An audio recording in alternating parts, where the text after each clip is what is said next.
going on, guys? Welcome to Chiefs Out West. We are your host, Kia. And I am Lord Pancho Butch.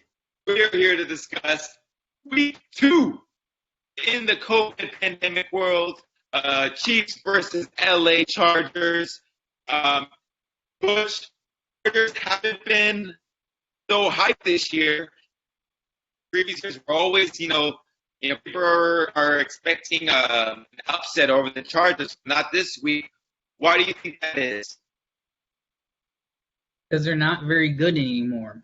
Look, they have talent. They'll always be a talented team. They were last year and even the year before that. The problem with the Chargers now is that we know what they're going to bring to the table because they're held back at the quarterback position, the most important position on the field.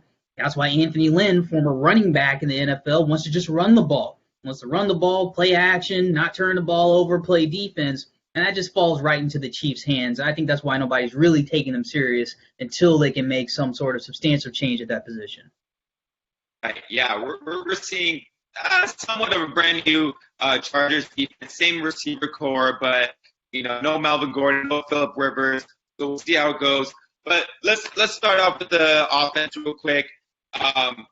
Obviously, we have let's start off with our offensive line. Offensive line did pretty well, especially in the run game, helping Edwards, Clyde Hilaire play a phenomenal game in his first week of in the NFL. Where do you think, against a really good defensive line, how do you think they'll hold up? Yeah, our offensive line is going to be all right. Look, the Chargers could easily be one of the top 5 defensive lines in the league. In fact, I think they are. And traditionally, Eric Fisher's had trouble holding down Joey Bosa, who is probably going to be another top 3 defensive end edge rusher in the league, especially with what he did last week to Cincy. But if we can do more of what we did last week, as far as not so much just trying to run the ball to control the clock or to get Clyde Edwards-Hilaire his touches, if we can make things quick and crisp, we can keep them off balance enough to where the pass rush doesn't get to us. If the pass rush doesn't get to us, then the rest of the offense is going to be just fine. They will wreck the game if they're allowed to rush the passer consistently. I don't think Andy will allow that to happen.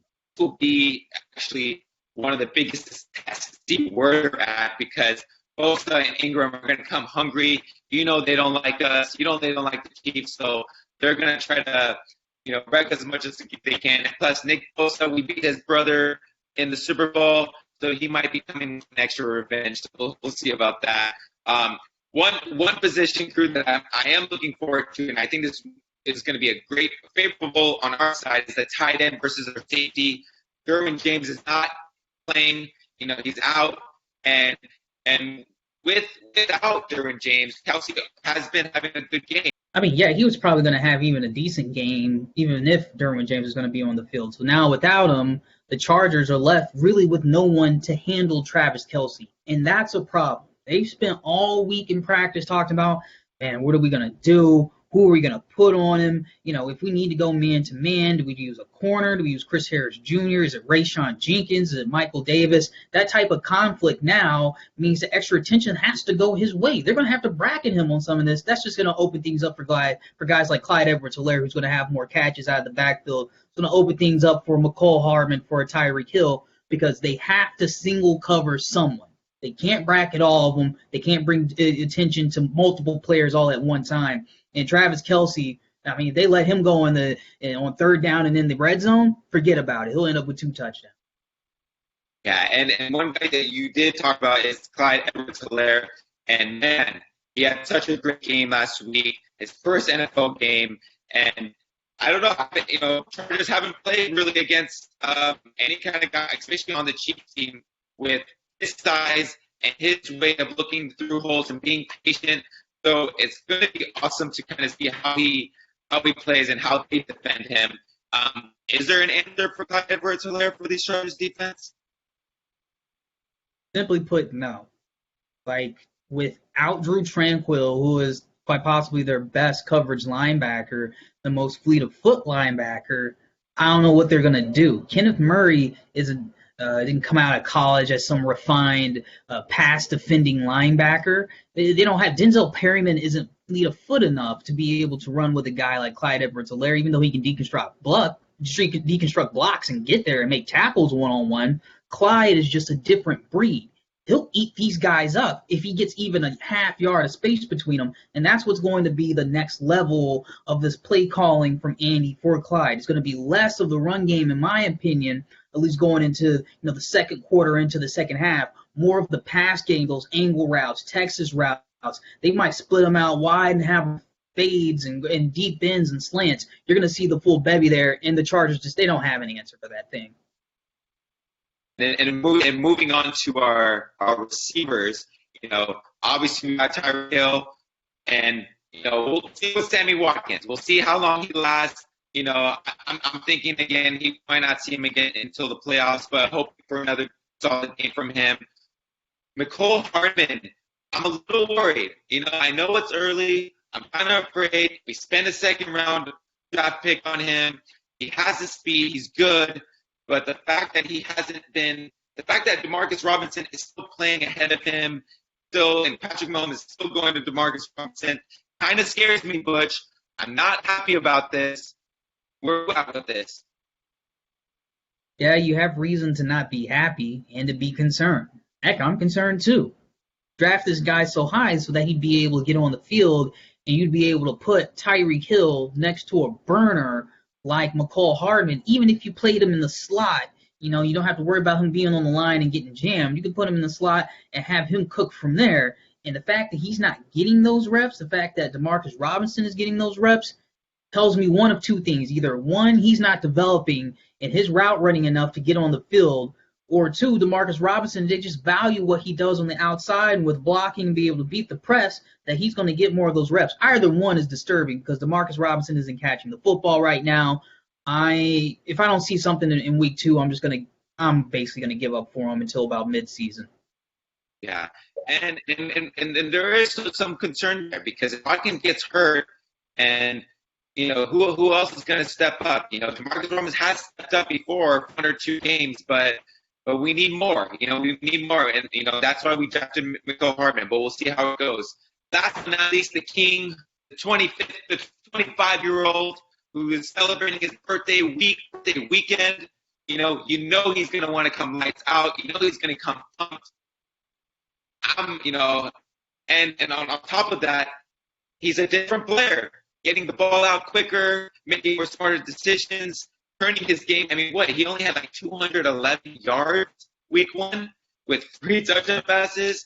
For fantasy owners, they're probably expecting more than that, but he's just incredible to kind of see him groom and just having, him being okay with it. Him being okay with running the ball all the time. It's so good to see him.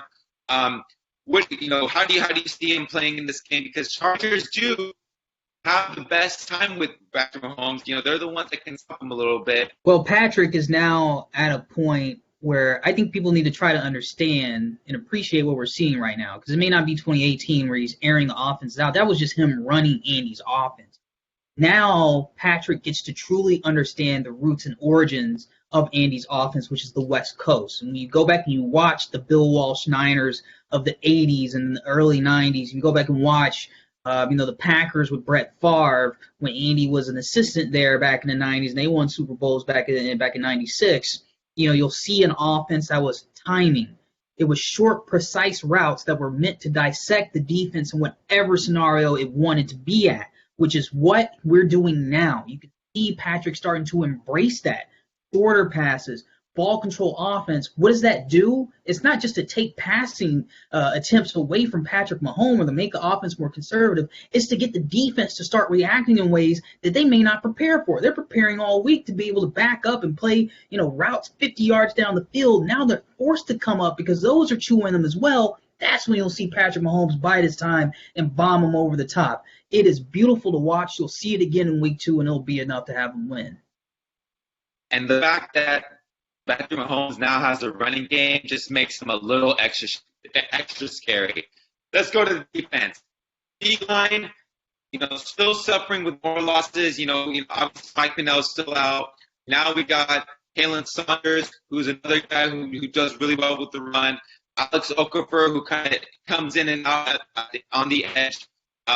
We're getting a little thin inside. I'm kind of worried about, how they stopped the running game and all that.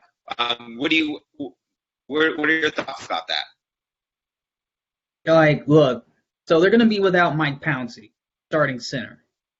Lost him for the year. That's unfortunate. Mike Pouncey just hasn't been able to stay healthy. So now they're starting Dan Feeney, along with whoever the heck else is in the middle of their offensive line rotation, Quessenberry, maybe a Forrest Lamp, a guy who they drafted 38 overall and started like 3 or 4 games. So this offensive line, Sam Tevy starting on the right, like we should be eating these guys, and we are going to eat these guys. Our defensive line is going to have a field day with them. Chris Jones and Frank Clark, both healthy at the same time. This is what we were waiting for. So the run game may be there early, even without, some of our interior defensive line guys, and let them eat like that. Let them get 5 yards a pop on run defense, on run offense, because they're going to end in a field goal. We're going to get the ball back, and we're going to put pressure on them. They'll have to start throwing the ball eventually. So, I think they're going to – this isn't me discrediting the Chargers. I want to give them their due respect. They like to do this. They were good at it last week. It helped pace their offense. It's not good enough. And we've seen this song and dance before against the Chiefs. Not going to happen. And going from there is the linebacker crew who, ever since Derek Johnson left, we just had this huge breaking weakness hole in our linebacker crew. I had a lot of expectations for Anthony Hitchens for what he did in Dallas Cowboys, and he hasn't really lived up to his potential. We've had people come in and out. Obviously, Ragland came in, he's out. We kind of shuffled away, especially the last couple of years with our linebacker crew. And week 1, again, not a really great start. Is this a pattern? Do we have to start like this always for our linebacker crew and then eventually get a little bit better, or are we just noticing that our linebacker crew is just not that good? Yeah, it's pretty simple. We're just not that good. We knew this. We talked about this. We've been talking about the lack of talent, athleticism, and really, chasing ability at the second level for more than a year now. So here we are again, and we go in week 1. And we're bad at it again. So we can't be surprised. What do we do now? I'd say we just give other guys a shot. I mean, you saw, heck, Willie Gay, you drafted him in the 2nd round. What do you want to do? You want him to sit around and learn for a year? Nah, man. You got to get him on the field somehow. I know he can do better than what we're seeing on the field currently. Even if he's making a few mistakes, he'll make them at full speed. And I'm okay with that. I mean, we saw our guy Dorian O'Daniel get some snaps last week. I was encouraged by that. He did some good work there. It's clear that they're trying to work him in, especially on obvious passing downs. I'm not sure how much work he'll get against the Chargers, but screw it. Put him in there. He's got to be better than what we've seen more consistently from guys like Anthony Hitchens and Damian Wilson. If they don't make it work this week and we don't see Willie Gay, I say we revolt. Yeah. Dorian O'Daniel, fan favorite of all. Hopefully we can see him. And Willie Gay. I would love to see him just at least a couple of snaps. So see how that goes. Now, lastly, we got our secondary. Who do we pick from? I mean, they're all been playing pretty well. Obviously, Charvarius Ward is not there. Rashawn Billings still in a suspension. We got Nade and Rashad Fenton playing. We got a second-year and first-year cornerback. Let's start with Rashad Fenton.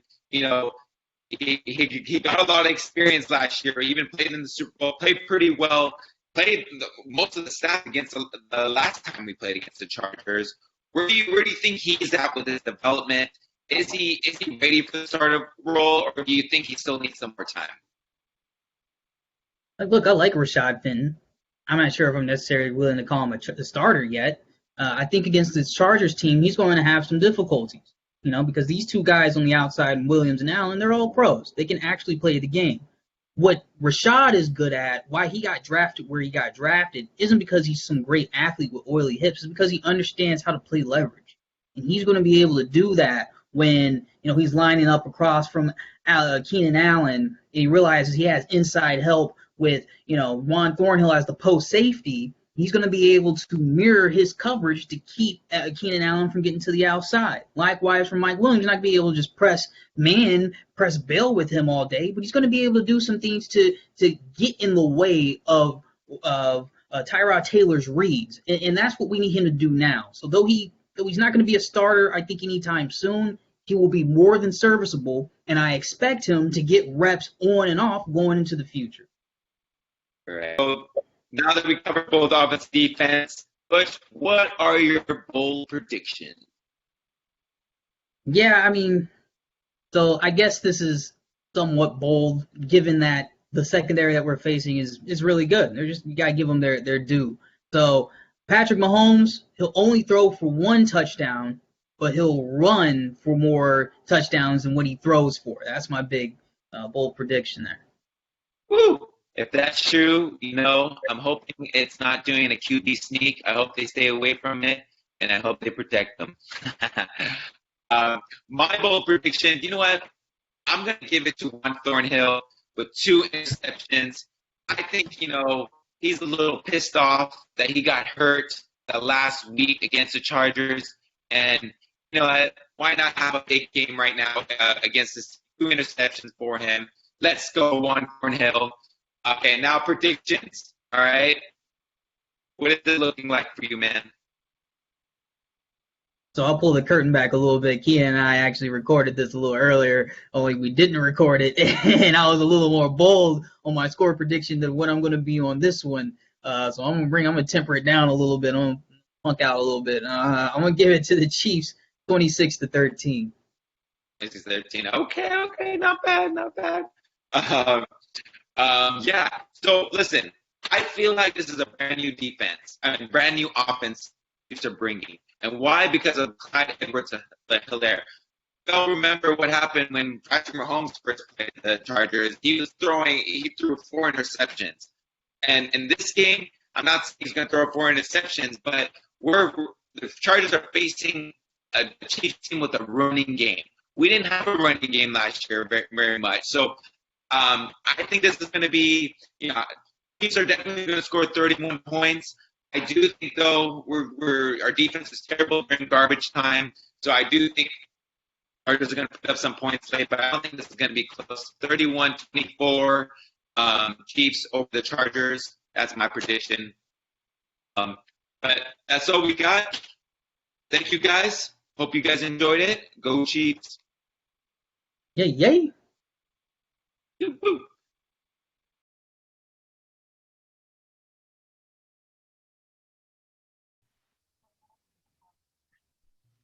Hello, everyone. Welcome to another episode of Chiefs Out West. We are back again. Kia and I are continuing our crossover series of interviews now, going into our Week 2 matchup with the Los Angeles Chargers. We have with us contributing writer to BeatBolt.com, the BoltBeat.com, and co-host of Guilty as Charged podcast. This is Alex Insdorff. Alex, thank you for joining us.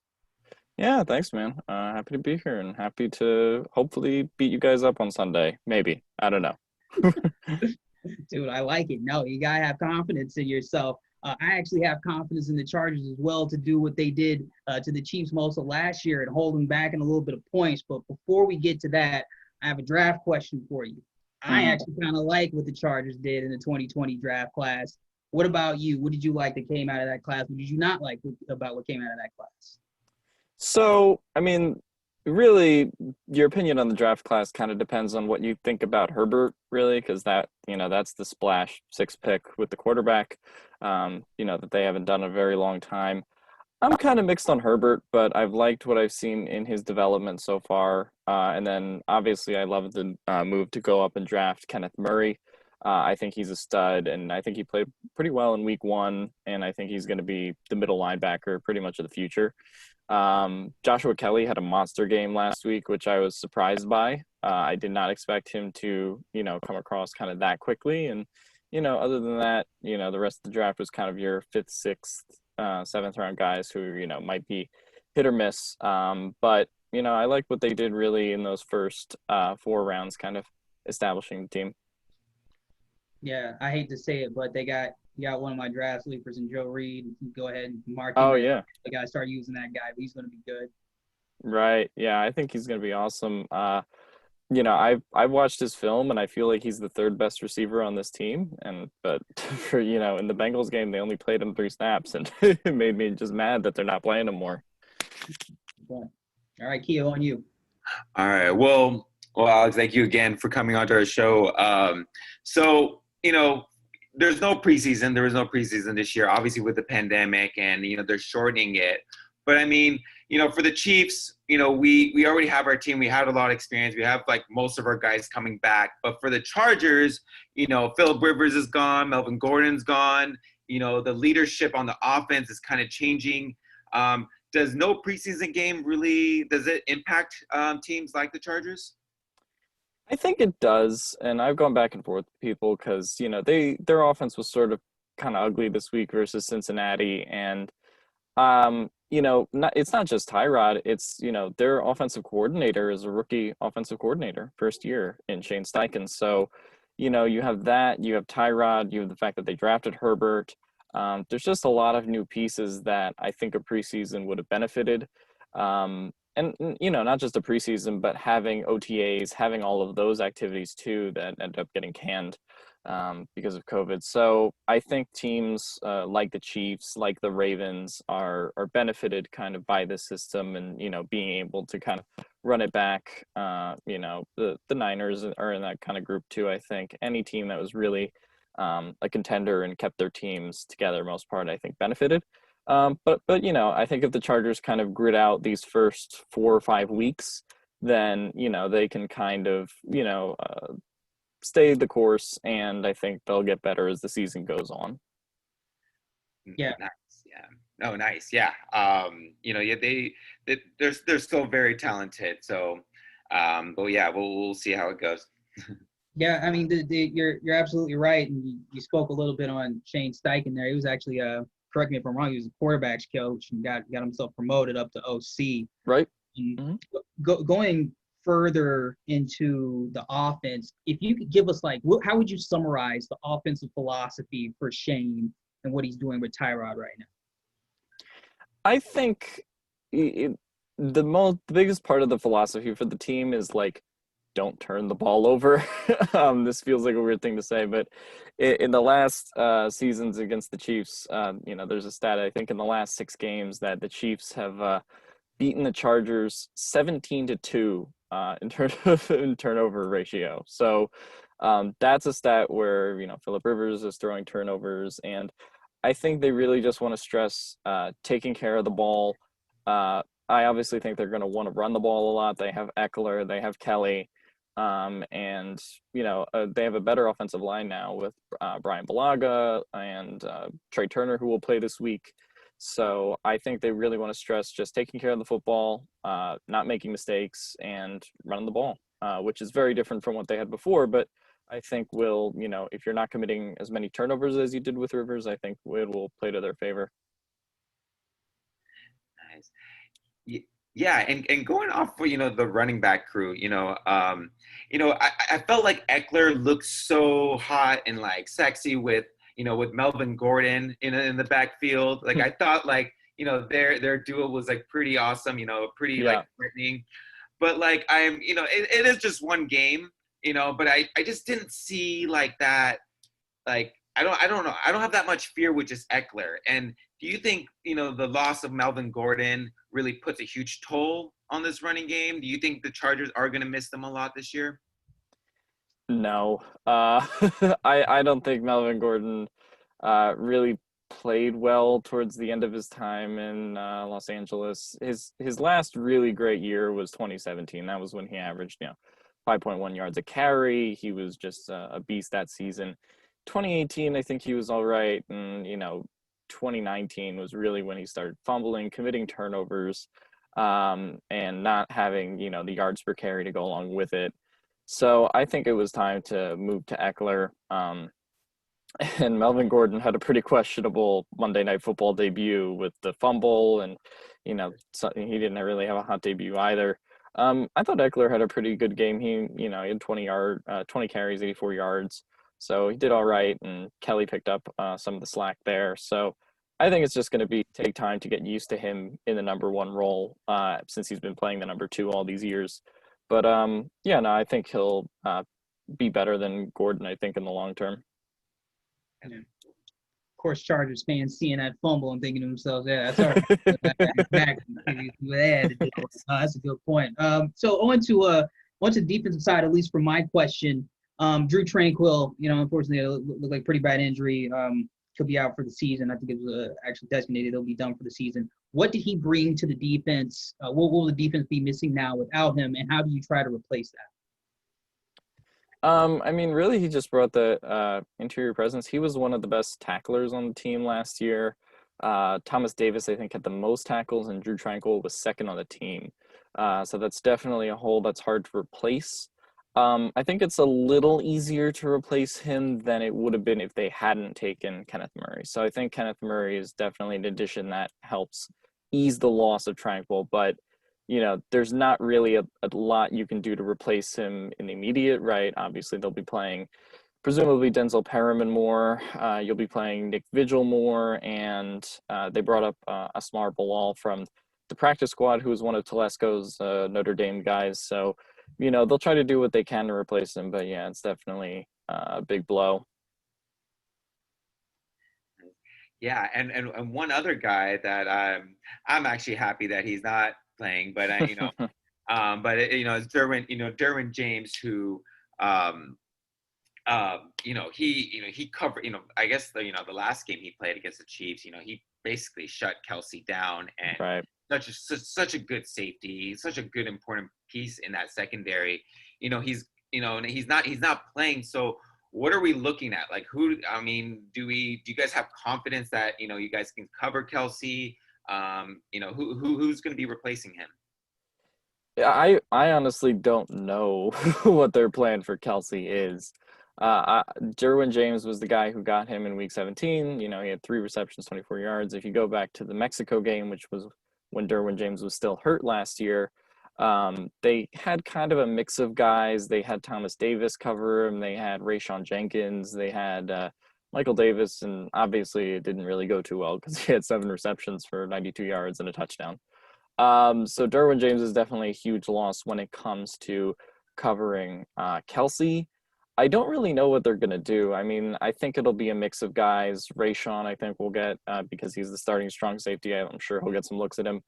I wouldn't be surprised if they put someone like Chris Harris on him. I wouldn't be surprised maybe Desmond King gets a few looks at him. I don't think they'll put Kenneth Murray because Kenneth Murray's kind of still learning some coverage schemes, but I think it'll be kind of one of those 3 guys. But I don't know if they're going to have a well-defined guy that's going to take him on without Derwin James.